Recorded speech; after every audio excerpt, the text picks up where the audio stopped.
김 여사가 베란다 테이블에 찻잔을 올려놓는 순간 하늘에서 비가 내리기 시작했다. 비는 세차지 않았지만 마치 슬픈 심장의 박동처럼 일정하게 낡은 처마를 두드렸다. 오늘은 남편인 훈씨가 갑작스러운 교통사고로 세상을 떠난 지 꼭 100일째 되는 날이었다. 테이블 건너편 의자는 여전히 비어 있었다. 남편을 위해 준비한 찻잔에서는 아직도 김이 피어오르고 있었다. 두 사람은 늘 바닷가의 작은 집, 북한 몇 송이가 핀 정원, 그리고 그곳에서 함께 오후 차를 마실 수 있는 작은 처마 아래의 평온한 삶을 꿈꿨다. 하지만 이제 그 꿈을 기억하는 이는 단 한 사람뿐이다. 김 여사는 도심 외곽의 작은 집에서 홀로 지내고 있었다. 요즘 들어 잠은 쉽게 들지 않고 아침 공기는 점점 차가워졌다. 외아들 미는 가끔 찾아오긴 했지만 결혼 후 그의 삶은 전과는 다른 리듬을 타고 있는 듯했다. 며느리 마이는 항상 일정한 거리를 두었고 그로 인해 김 여사는 자신의 집에서조차 손님이 된 듯한 외로움을 느꼈다. 그날 오후 민이 불쑥 찾아왔다. 그의 얼굴은 피곤으로 가득했고 눈 밑에는 짙은 다크서클이 드리워져 있었다. 인사조차 건조하고 무뚝뚝했다. 엄마, 드릴 말씀이 있어요. 김 여사는 무언가를 이미 예감한 듯 아들을 바라보았다. 엄마의 직감은 언제나 정확했다. 특히 그것이 재산과 관련된 일이라면. 저랑 나이가 요즘 좀 힘들어요. 전세집은 너무 좁고 월급만으론 생활이 안 돼요. 그래서 당분간 엄마 집에 같이 살 수 있으면 좋겠어요. 그 말은 마치 비 오는 오후를 가르며 울려 퍼진 벼락처럼 김 여사의 가슴을 후벼팠다. 이 집은 그녀와 남편이 수십 년 고생 끝에 함께 일군 단 하나뿐인 보금자리였다. 모든 추억이 깃든 곳, 그리고 지금은 한 명의 외로운 가부가 살아가는 공간. 김 여사는 바로 대답하지 않았다. 그저 빗물이 고이는 마당을 바라볼 뿐이었다. 그곳에는 여전히 비어있는 의자 하나가 조용히 앉아 있었다. 마치 누군가를 기다리는 듯, 혹은 어떤 결정을 기다리는 듯이. 생각 좀 해볼게, 미나. 그날 밤, 김 여사는 잠을 이루지 못했다. 뒷방울은 여전히 철제 지붕을 두드렸고 그녀는 남편 훈씨의 옷장이 앞에 앉아 있었다.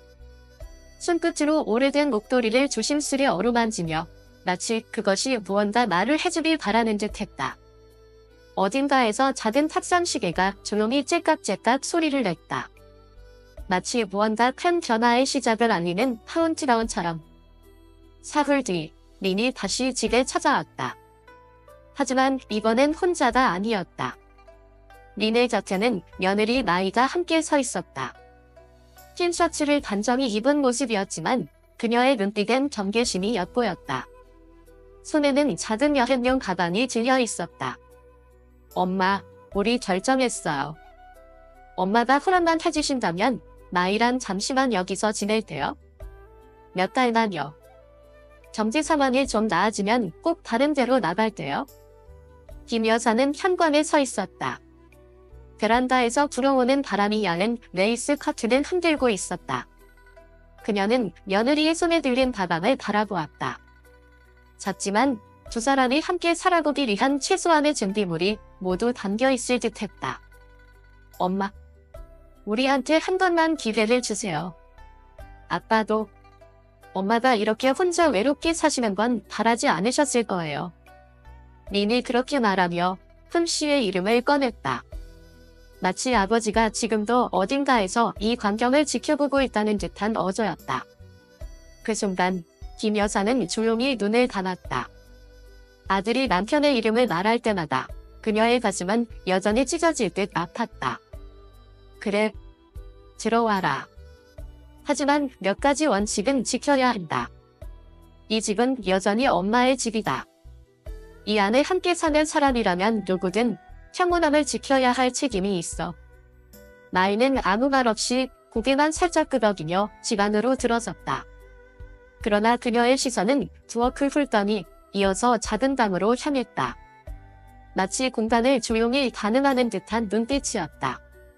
그날 저녁, 세 사람의 첫 식사가 준비되었다. 김 여사는 남편 흠씨가 생전에 좋아하던 된장 넣은 새콤한 찌개, 그리고 간장에 졸인 생선, 데친 채소를 함께 차려놨다. 소박하지만 정성 가득한 고향의 맛이 담긴 밥상이었다. 죄송해요, 어머니. 저는 졸인 생선은 잘 못 먹어요. 어릴 때부터 그 냄새가 너무 힘들었거든요. 나이는 조용히 말했지만 그 말은 분명했다. 리는 어색한 웃음으로 분위기를 달래려 애썼다. 에이, 그냥 다음엔 냄새 덜 나는 걸로 해주시죠, 엄마. 김 여사는 손을 멈췄다. 여전히 따뜻한 김이 나는 생선 조림 접시를 바라보며 마음 한켠이 먹먹해졌다. 그 음식은 그녀와 남편의 젊은 시절을 함께 해온 그리움이 담긴 맛이었다. 하지만 이제 그 음식은 새 가족 식사에서 가장 먼저 거절당한 이벽이 되었다. 식사 내내 며느리는 단 한 번도 김 여사를 바라보지 않았다. 그날 밤, 김 여사는 방에서 이불을 개다가 우연히 복도에서 들려오는 작은 속삭임을 들었다. 괜찮겠어? 참아야지. 몇 달뿐이잖아. 그 다음엔 방법이 생기겠지?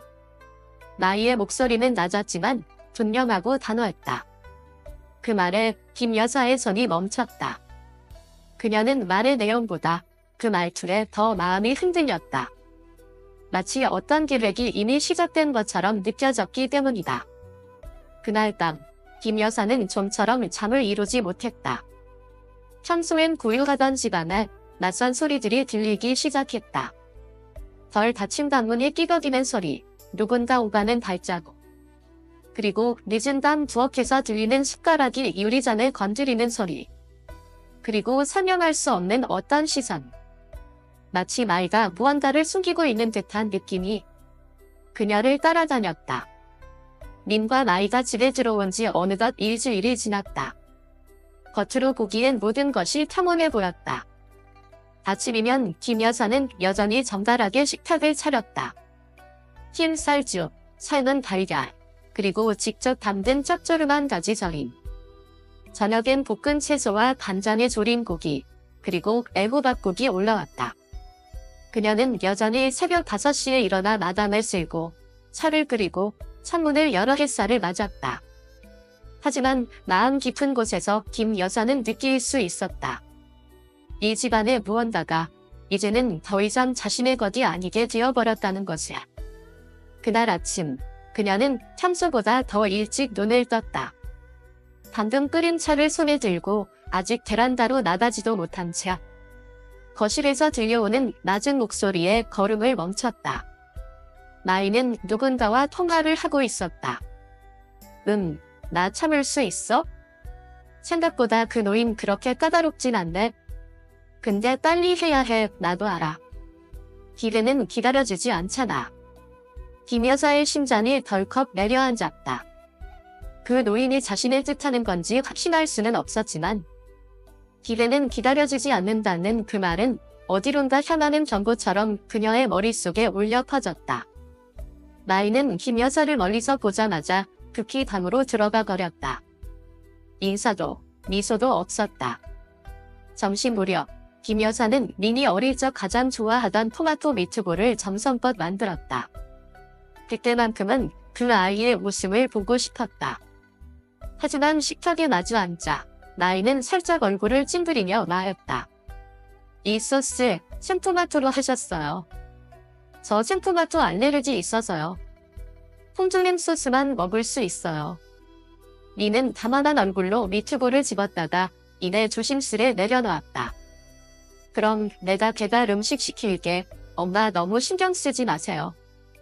김 여사는 아무 말 없이 조용히 일어나 아직 따끈한 미트볼 접시를 조심히 냉장고에 넣었다.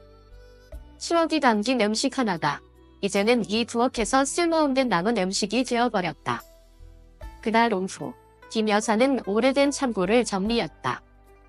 남편과 함께한 시절의 흔적들이 먼지 속에 숨어 있었다. 구석에서 작은 나무 상자 하나가 눈에 띄었다. 푸른 잉크로 남편 흠씨의 이름이 적혀 있었다.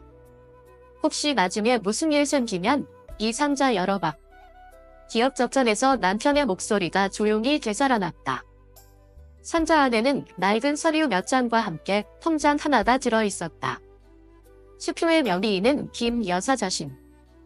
금액은 크지 않았지만 함 씨가 몰래 조금씩 모아두었던 돈이었다. 내가 없어도 당신이 마음 놓고 살 수 있도록 했던 그의 마지막 배려. 김 여사는 통장을 다시 조심스레 적어넣으며 떨리는 가슴을 진정시켰다. 그날 밤 설거지를 마친 후 그녀는 다시 마이의 낮은 목소리를 들었다. 이번에는 문 너머에서 더 또렷하게 들렸다. 그 집 가치가 엄청나요? 나도 알아. 그 노인 혼자 사는 집이라 조종하기 쉬워. 니니는 착하니까 내 말 잘 들어. 김 여사는 방문 뒤에서 그대로 얼어붙었다. 가치가 있다, 조종하기 쉽다, 말 잘 들어. 그 단어 하나하나가 차갑고 날카로운 칼날이 되어 그녀의 가슴을 찢었다. 찬밥과 뜨거운 말. 다음 날 다시 비가 내렸다. 집 전체가 축축하고 어둡게 가라앉았다. 김 여사는 베란다 앞에 서서 따뜻한 생강차를 두 손에 감싸 쥐고 있었다. 뒤쪽에서 마이의 슬리퍼 끄는 소리가 들려왔다.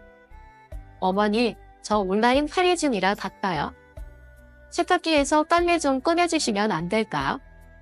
김 여사는 찻잔을 테이블에 내려놓고 돌아섰다. 그 세탁기, 엄마는 아직 어떻게 쓰는지 몰라. 너희 들어온 지 일주일 조금 넘었는데 집안 전자제품이 다 바뀌었잖니. 아직 온수기 켜는 법도 제대로 모르겠는다. 나이는 눈썹을 치켜 올렸다. 어머니, 요즘 누가 손빨래 해요? 버튼 하나 누르면 되는데. 김 여사가 대답하기도 전에 나이는 방으로 돌아가 버렸다. 문이 딸깍 소리를 내며 닫혔다. 크지 않은 소리였지만 차갑고 무심했다. 그날 저녁, 니는 늦게 귀가했다. 현관문을 열며 피곤한 기색으로 신발을 벗으며 말했다. 엄마, 뭐 좀 먹을 거 있어요? 오늘 너무 배고파서요. 김 여사는 부엌에서 조용히 나와 이미 차가워진 저녁 식사잔을 테이블 위에 올려놓았다. 6시에 밥 지어놨어. 전화도 안 받고 기다리다 못해서 먼저 먹었지? 니는 식탁을 바라보다가 엄마를 보고 머리를 급잡였다. 오늘 회의가 많아서 휴대폰을 무음으로 해놨어요. 엄마, 혹시 화나셨어요? 엄마가 무슨 권한으로 화를 내니? 이 집에선 이제 식사 시간도 사람마다 다르니 나이든 엄마가 맞추지 못할 뿐이지. 니는 아무 말 없이 조용히 자신의 취해 반찬인 많은 멸치조림을 한 젓가락 들어 입에 넣었다. 식사 후 김 여사는 조용히 설거지를 마치고 방으로 돌아가려던 참이었다. 그때 님과 나이가 거실에서 조용히 무언가를 속삭이는 모습을 보았다. 그녀를 발견한 나이는 바로 일어나 태도를 바꿨다. 아, 어머니. 저기가 단을 좀 손보면 어떨까 해서요. 벽에 선반 좀 달고 침대 옆 콘센트도 고치고요. 그 콘센트는 너희 아버지가 달아놓은 거다. 함부로 손대지 말고 조심해라. 그리고 이 벽은 구조격이니 막 뚫는 거 아니다. 나이는 억지 미소를 지으며 말했다. 어머니, 요즘은 전문가가 다 해줘요. 구조에 맞게 공사하니까 걱정 마세요. 아무래도 몇 년은 살아야 할 공간인데 안 고치고는 불편해서요. 순간 방 안의 공기가 얼어붙었다. 김 여사는 천천히 고개를 들었다. 난 잠깐 몇 달만 있는다고 들었는데. 나이의 웃음이 사라졌다. 민이 서둘러 중재하려 했다. 엄마, 나이가 혹시 오래 있게 될까 봐 그냥 미리 말한 거예요. 크게 의미는 없어. 그렇게 미리 생각할 거면 2주 말고 다른 데를 생각해보려. 이 집은 누구나 들어와 자기 맘대로 고치고 사는 호텔이 아니니까. 김 여사의 목소리는 차분했지만 눈빛은 냉정했다. 나이는 아무 대답 없이 방으로 들어가 문을 닫았다. 리는 단언한 얼굴로 그 자리에 서 있었다. 얼굴은 벌겋게 달아올랐다. 엄마, 너무 엄하게 굴지 마세요. 나이도 그냥 편하게 살고 싶어서 그런 거예요. 편하게 사는 게 어머니에 대한 존중보다 더 중요하니? 그날 밤, 김 여사는 좀처럼 잠들지 못했다. 빗소리는 잦아들었지만 그녀의 마음은 거센 폭풍 속에 있었다. 새벽 2시쯤 목이 말라 일어나던 김 여사는 부엌 쪽을 지나가다가 은은한 휴대폰 불빛이 스며나오는 것을 보았다. 마이가 누군가와 조용히 통화하고 있었다. 그렇게 쉽진 않아. 그 노인, 생각보다 예민하게 반응해. 근데 곧 지치겠지? 만약 끝까지 사인 안 하면 다른 방법을 생각해야지. 그녀의 목소리는 차분했지만 명확했다. 이거는 실언이 아니었다. 그녀는 지금 어떤 계획을 실제로 진행하고 있었다. 깃발은 누구서나. 다음날 아침, 하늘은 맑고 햇살은 은은했다. 김 여사는 녹두죽을 한 숟 끓여 들고 이웃사촌인 유 여사 댁을 찾았다. 유 여사는 남편 흥 씨가 삐걱대는 자전거를 타고 집 안팎을 지나들던 시절부터 함께 해온 유일한 이웃이었다. 요즘 어때, 김 여사? 겉으론 조용해도 마음은 편치 않은 얼굴이다. 김 여사는 잠시 침묵하다가 낮은 목소리로 입을 열었다. 집안에 일이 좀 있어서요. 하다 물어보려고요. 만약 제가 이 집을 조용히 다른 사람 명의로 바꾸고 싶은데 아무도 모르게 할 수 있을까요? 유 여사는 눈썹을 찌푸렸다. 왜? 뭔가 수상한 거라도 있어? 아니에요. 그냥 혹시 모르니까요. 나이 들면 언제 무슨 일이 생길지 모르잖아요. 유 여사는 말없이 고개를 끄덕였다. 날보다 더 많은 걸 이해하는 눈빛이었다. 그날 오후, 김 여사는 남편의 영전이 놓인 재단을 정성껏 닦고 식은 꽃을 새로 갈아주고 창을 하나 틔웠다. 당신, 나 이제 뭔가 해야 할 것 같아요. 너무 오래 참았네요. 가볍게 튀어오르는 향내가 집안 구석구석을 스며들었다. 마치 보이지 않는 누군가가 그 말을 조용히 듣고 있는 듯했다. 저녁 식사 후 민이 서류 뭉치를 들고 거실로 들어왔다. 엄마, 보험이랑 세금 관련 서류 좀 뽑았어요. 마이가 엄마한테 여기 몇 군데만 사인 부탁드리래요. 별거 아니에요. 김 여사는 서류를 훌끗 훑어보았다. 뒤섞인 종이들 사이 작은 글씨로 쓰인 재산처분 위임 조항이 눈에 띄었다. 그녀는 아무 말 없이 서류를 밀어내며 물었다. 나이는 어디 있니? 전화 중이에요. 일 얘기하는 것 같던데요. 그럼 마이 보고 직접 와서 얘기하라 해라. 난 누가 말로만 전달하는 서류엔 도장 안 찍는다. 미는 움찔했다.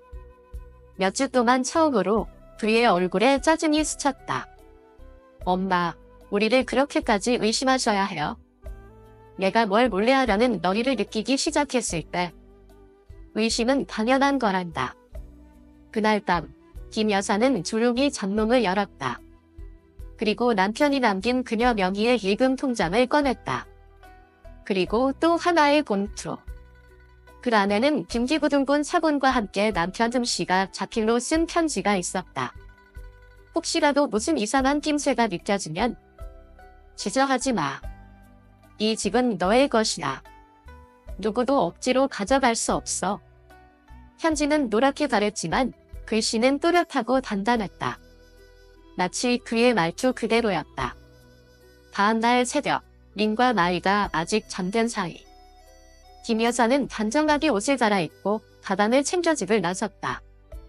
향한 곳은 시장 근처에 있는 공증사무소. 그곳에서 김 여사는 두 가지 일을 했다.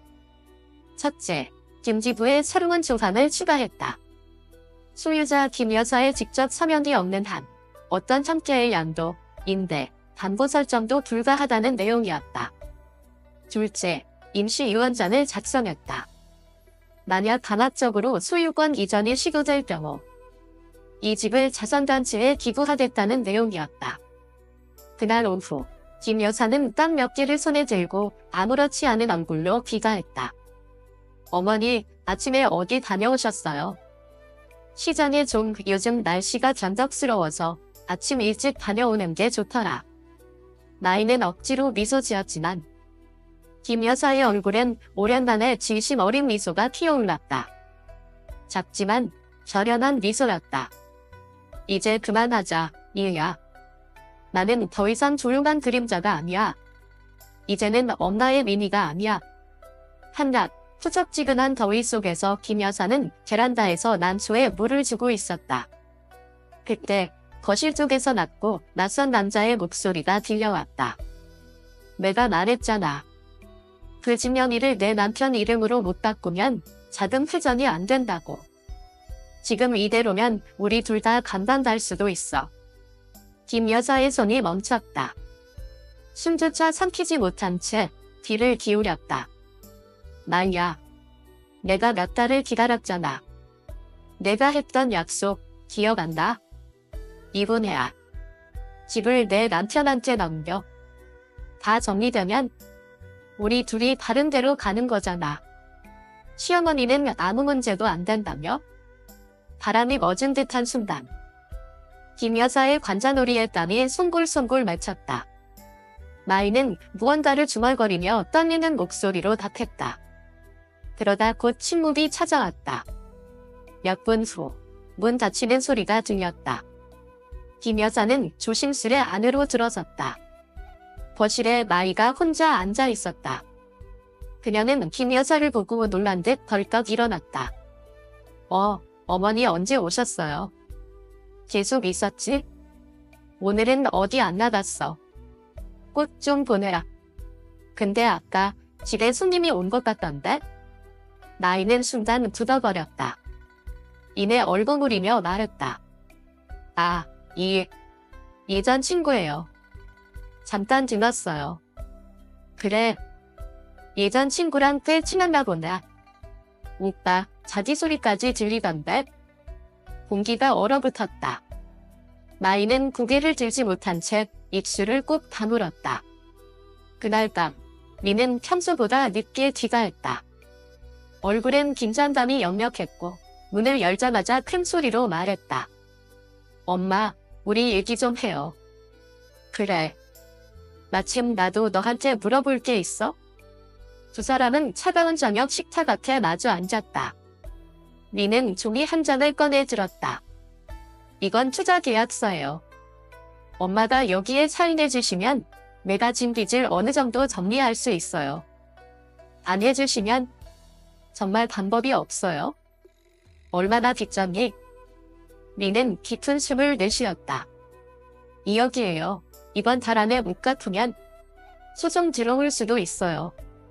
그래서 이 집을 담보로 삼으려고. 미는 고개를 끄덕였다. 김 여자는 잠시 아들을 바라보았다.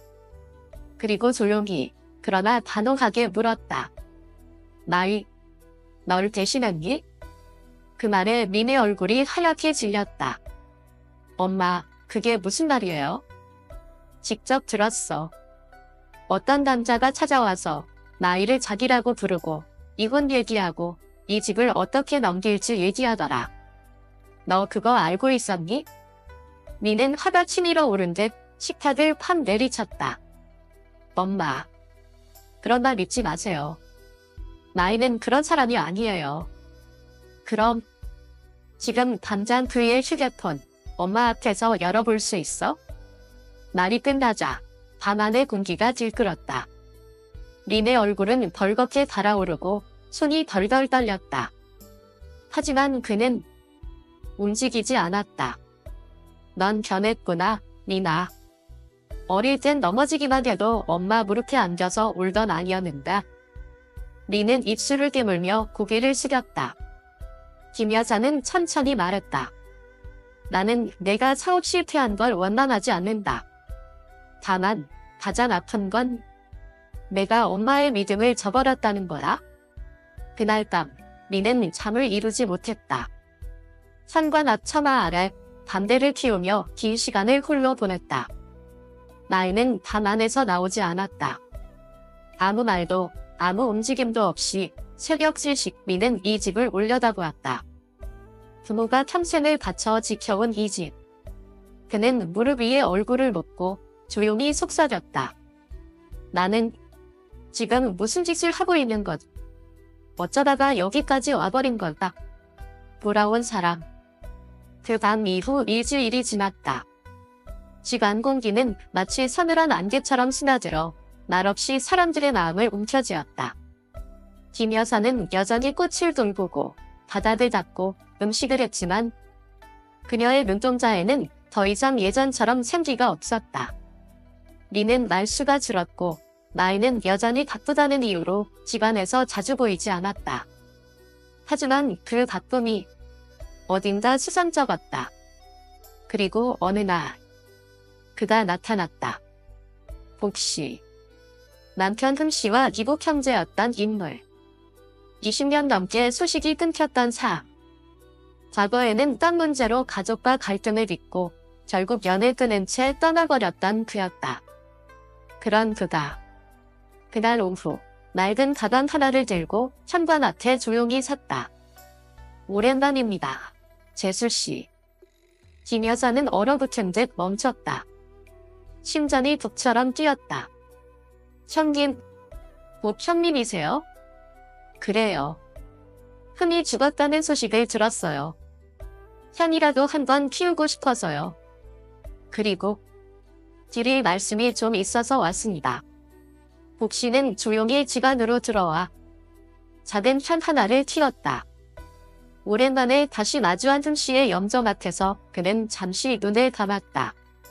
그러더니 조심스럽게 낡고 먼지가 잔뜩 묻은 서류철을 꺼내 김 여사에게 건넸다. 흔히가 정원에 실려가기 전 이걸 제게 맡겼습니다. 혹시 무슨 일 생기면 꼭 재수씨께 전해줘라고 했지요. 하지만 그땐 저도 마음이 닫혀 있어서 못 전했어요. 이제는 때가 된 것 같습니다. 김 여사는 손끝을 떨며 그 서류를 펼쳤다. 그 안은 남편 흠씨가 손으로 직접 쓴 이원장이 들어있었다. 그녀는 본 적 없는 글이었다. 이 집은 내 인생의 전부이자 내 마음의 안식처였다.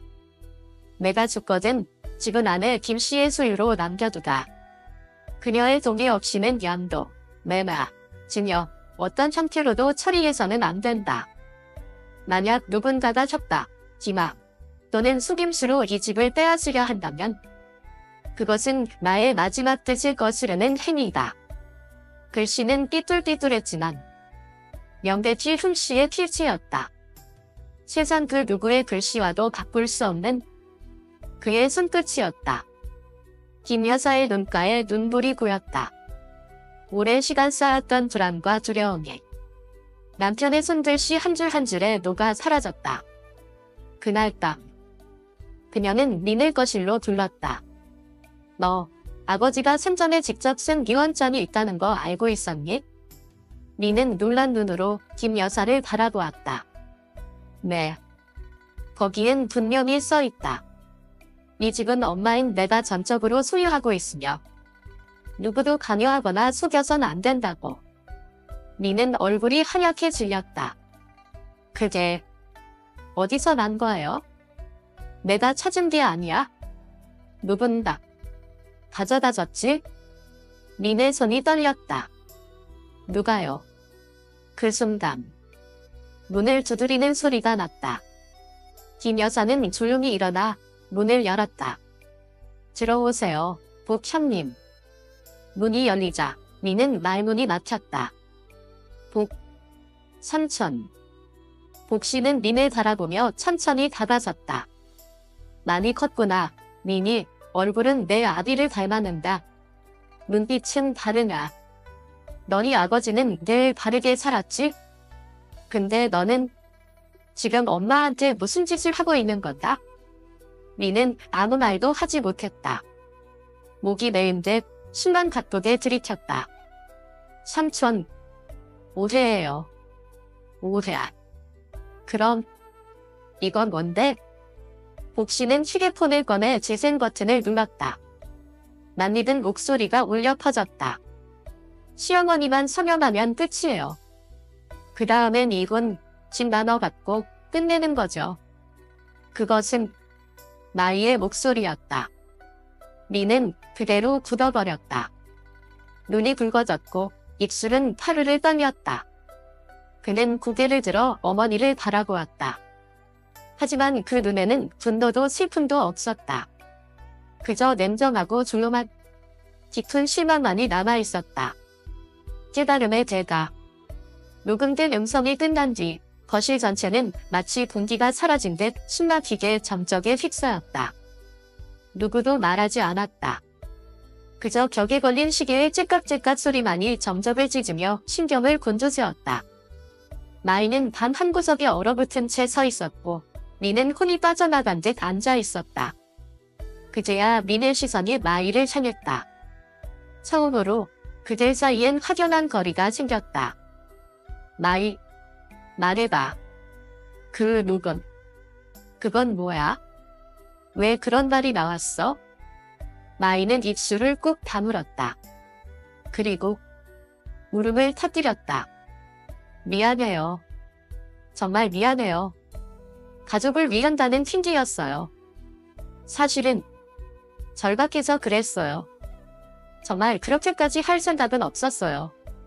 난 그냥 정말 그랬을까? 복시의 목소리는 칼처럼 차갑고 또렷했다. 그는 다시 가방을 열어 두툼한 서류 한 뭉치를 꺼냈다.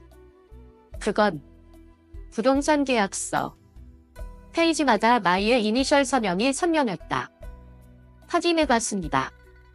잠시만에는 김 여사가 명예 이전을 하기도전야 이내 부동산 중개인을 만나 계약금까지 걸었습니다. 몰래 집을 팔기 위한 계약이었죠. 미는 무너진 듯 두 손으로 얼굴을 감쌌다. 목소리는 떨리고 말문이 막혔다. 마이, 정말 서명한 거야? 내가 이리저리 뛰어다니며 해결책 찾고 있을까? 넌 우리 엄마 집을 팔 생각을 하고 있었던 거야? 마이는 대답하지 못했다. 그저 머리를 감싸 안은 채 흐느낄 뿐이었다. 하지만 그 눈물에도 더 이상 동정은 없었다. 보류함의 모든 것을 무너뜨리고 있었다.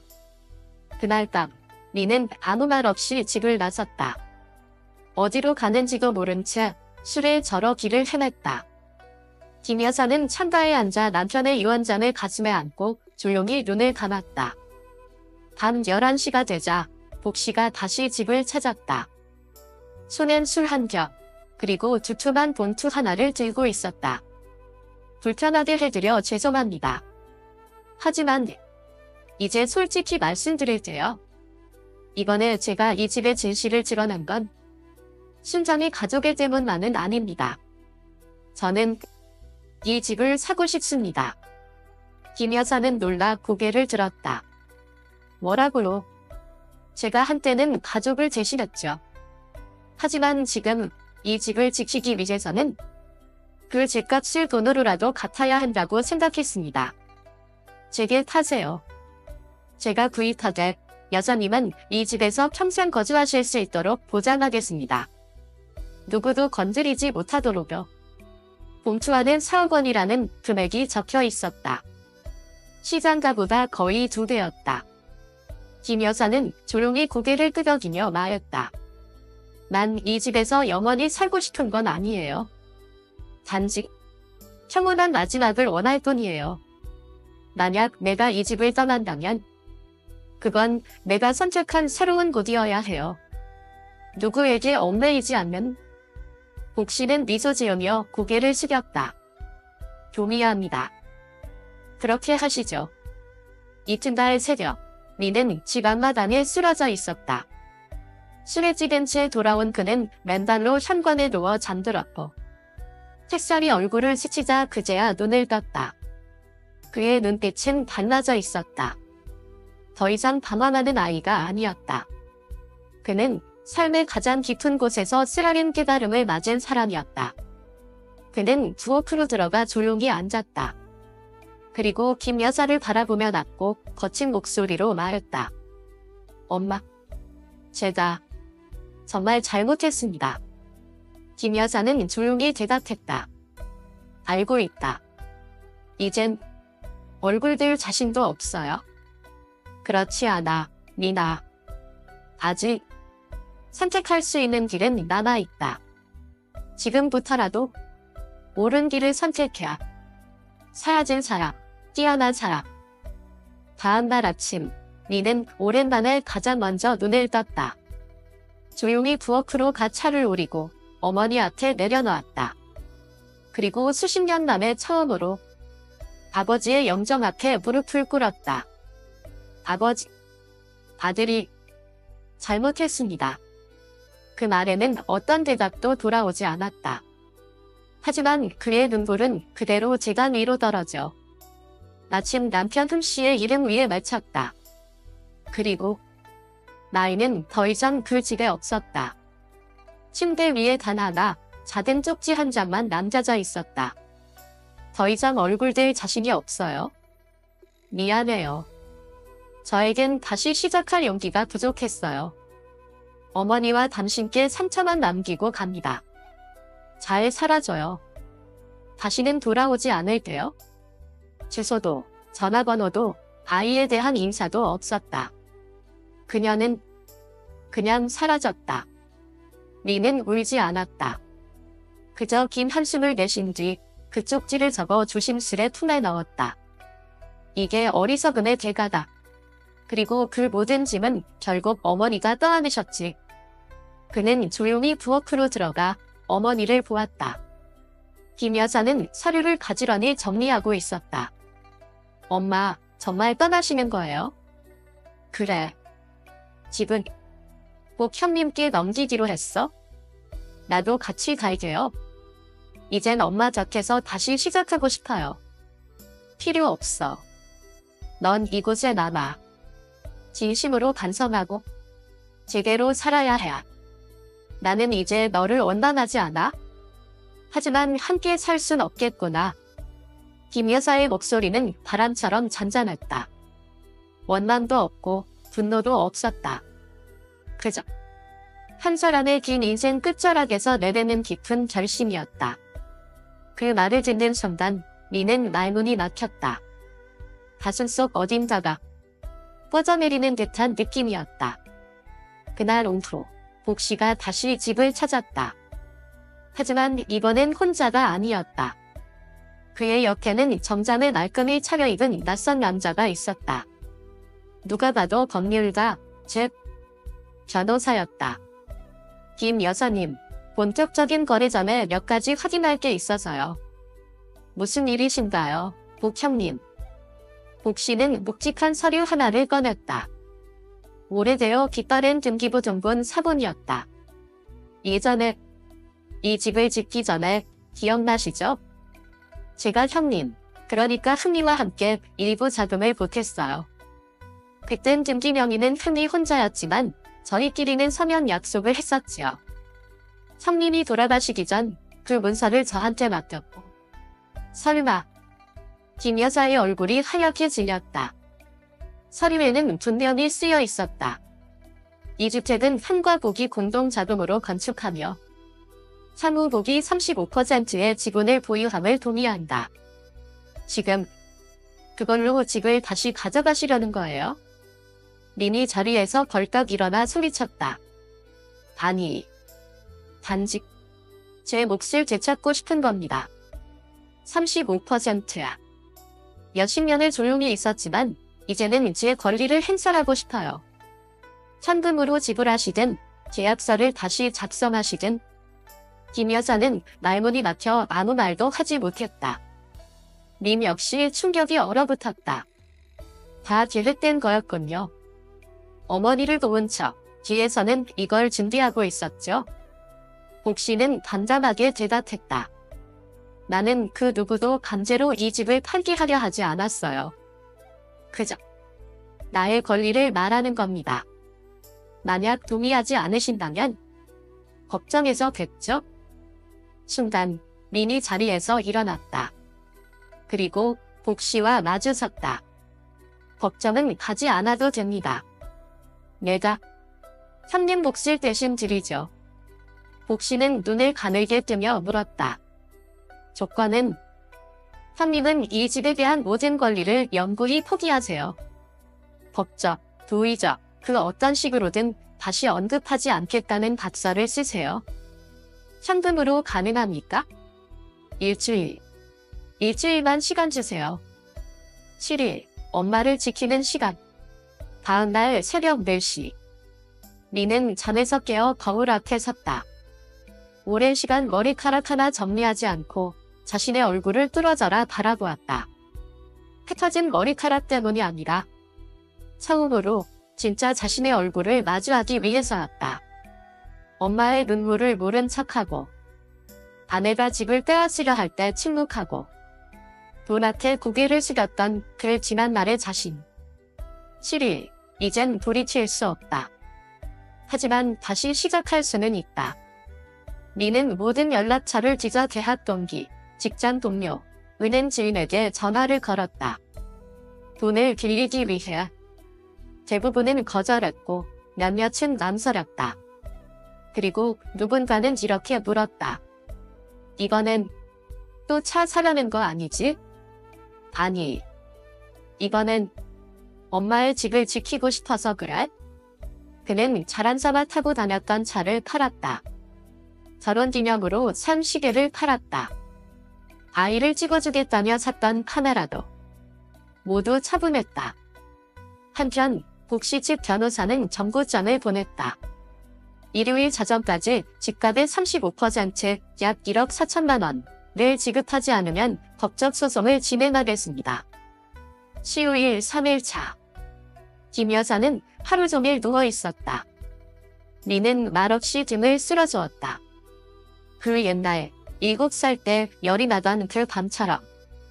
엄마, 내가 돈을 못 구하면 엄마 실망하실 거예요. 엄마는 집이 없어도 괜찮아. 다만 내가 사람답게 사라졌으면 좋겠어. 하지만 만약 내가 이 집을 지켜준다면 엄마는 웃으며 눈을 감을 수 있을 거야. 금요일 조일차. 한 통의 전화가 왔다. 린 씨, 저는 Q&A 제출 담당자 전입니다. 급히 제출이 필요하신 걸로 알고 있습니다. 잠시 통화 괜찮으실까요? 네, 뭐든지 걸겠습니다. 담보도 있습니다.